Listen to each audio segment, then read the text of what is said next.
Hi guys, so welcome back to my YouTube channel. My name is Suleiman. So insha Allah kamar yadda kuka gani a title din video nan, like maybe zan nuna muku yadda ku upload, yadda ku dinga yin uploading in YouTube short, ku dinga samun over 1000 viewers maybe in less than 1 hour. Kamar yadda kuka gani wannan shine example in channel ɗina, like na yi uploading in less than 1 hour and then na samu over 1000 viewers.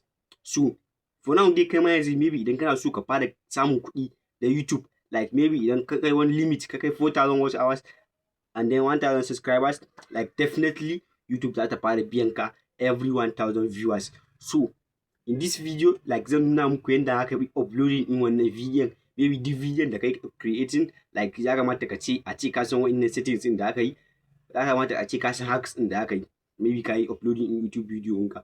For now, samun viewers a YouTube yana da matukar wahala, amma idan ka san hacks din da na sani, like definitely maybe za ka iya creating in video ɗinka ka yi uploading in shi the right way and then ka dinga samun viewers. So idan kuka duba za ku ga irin wa'innan viewers din da nake samu, like definitely like kun san, like maybe na muku video akan yadda na samu 10,000 viewers. Maybe idan ka ba kalla video nan ba, maybe za ka iya zuwa kallon shi. Like na muku videos akan yadda na samu 10,000 viewers in less than one day.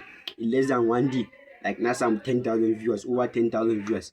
So nuna muku yadda ku uploading in video the right way. So ka manta kafin mu shiga, maybe ka danna mu subscribe and then ka kunna notification button, so that idan na dropping in video, like YouTube za ta tura ma notification instantly saboda ka amfana.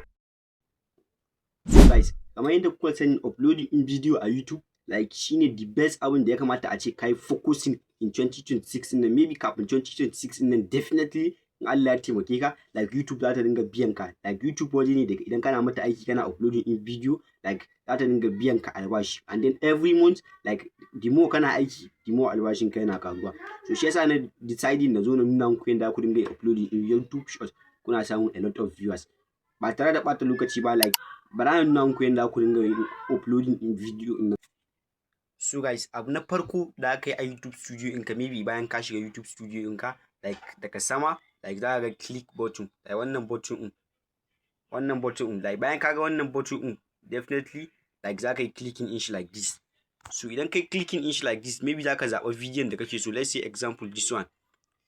So bayan ka zaɓa wannan video, maybe ka gama editing ɗinka, like ka gama komai da komai, bayan ka yi clicking in video ɗin, abu na farko da aka fara yi shine ka rubuta title ɗin wannan video. Like YouTube tana recommending in video ɗinka idan ka rubuta mata hashtag keywords.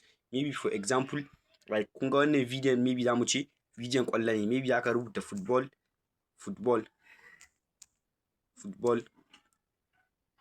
challenge. Maybe for example nake muku magana, like for example nake magana.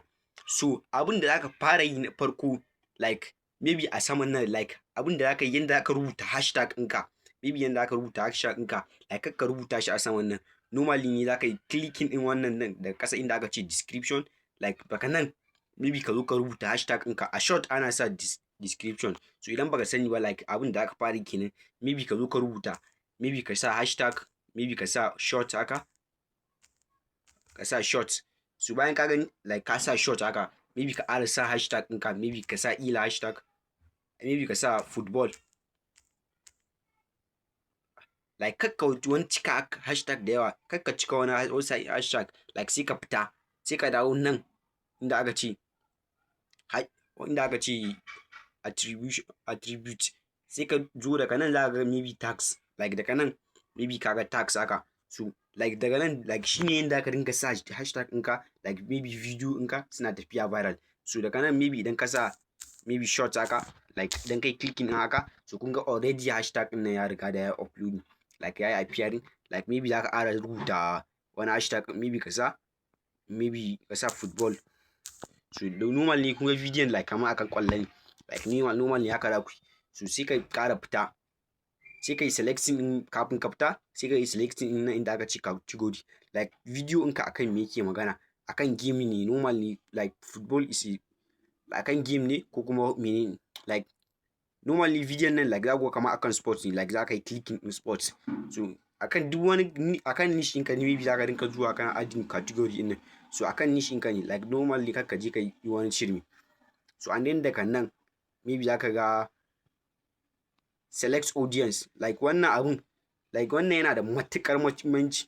Idan kai mistake a nan, like definitely ba za ka samu viewers ba. Idan kai mistake a wannan season din, maybe ba za ka samu viewers ba. Like za ka faɗa wrong audience. So kamar yadda kuke gani, like a sama an sa select audience, and ni an sa in this video is this video made for kids. So normal ne, like kai ka san bidiyon ka ba na kids wani. Idan kuma kana video ne akan kids, like maybe za ka fara clicking in yes it is made for kids. Maybe za ka yi clicking in this, it is made for kids. Idan kuma bidiyon ka maybe ka tabbatar bidiyon ka maybe ba na kids bane, like za ka yi clicking no, it is not made for kids. So wannan shine abin da aka dinga clicking, like duk wani video da aka yi uploading, in dai ka san bidiyon ka ne maybe wanda kai creating, like haka za ka dinga yin uploading in wannan bidiyon. So normally mu bidiyon mu ba na kids bane, so haka za mu sa, like daga nan sai mu fita, sai ka fita. So bayan ka kunna wa'innan settings din, like maybe ka gama komai, like ka sa keyword mai karfi, like idan kuka duba title din bidiyon nan, like keyword ne mai karfi football, like normal ne kusan kullum mutane sai sun shiga sun yi searching in football. So wannan keyword ne mai karfi. So and then daga nan maybe za ka je public. So maybe wannan shine the biggest mistake in da kake yi, like idan ka zo yin uploading in video maybe a YouTube. Da farko maybe ba za ka bar video ɗinka a public ba. Farko kenan za ka yi clicking, za ka yi allowing in video ɗinka ne a nan wajen, like unleashed, ko kuma kai bar shi akan private. So wannan shine abin da aka fara yi maybe da farko, maybe bayan ka zo ka yi uploading in video, like ka bar shi akan unleashed, like ka bar shi kawai, ka bar bidiyon ka anan, like duk wani video din da kai uploading, like ka bar shi anan.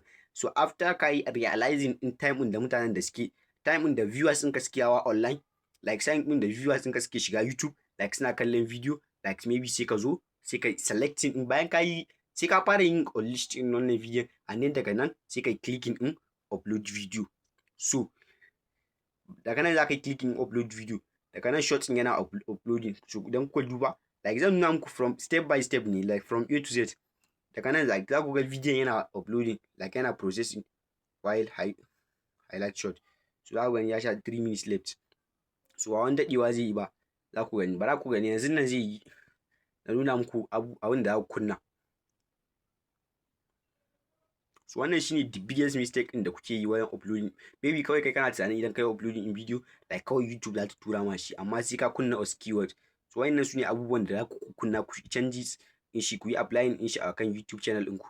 Saboda YouTube yana da matukar wahalan samun viewers. So amma idan ka san irin wayannan abubuwan, like definitely in less than 1 month zuwa 2 months, definitely za ka je viral a YouTube insha Allah. Wanda ku gani like video yana processing. So already yanzu kun ga video ina yayi process, like yayi uploading maybe a YouTube, and then idan kuka duba daga nan maybe za ku ga wannan cycle din. So wannan shine abin da ake, idan kuka wannan like bidiyon ka ba is not available, like idan kuka ga wannan abun alaman like bidiyon ka is not available, wannan alaman ba, like za ku ga 0 viewers. So idan kuka ga wannan, definitely videos ɗinka is unleashed, yana unleashed kenan. So abin da za ka yi na farko, bayan ka yi realizing in time in da viewers ɗinka suke yawa online, sai ka dawo nan kai clicking din nan, maybe ka danna edit. So maybe bayan ka danna edit, sai kai clicking din nan, and then ka danna public. Bayan ka danna public, sai ka dawo nan, sai kai clicking save. Bayan ka yi clicking save, idan kuka duba yanzu za ku ga ya sa mun alamun public kenan. Wannan shine alamun public. So wannan shine changes din da aka yi applying a YouTube channel ɗinka, ka dinga samun viewers bayan za ka yi uploading in video. So ina fatan guys kun ji daɗin wannan video. Like don't forget to subscribe to my YouTube channel and then turn off notification button. Thank you guys. In our next video.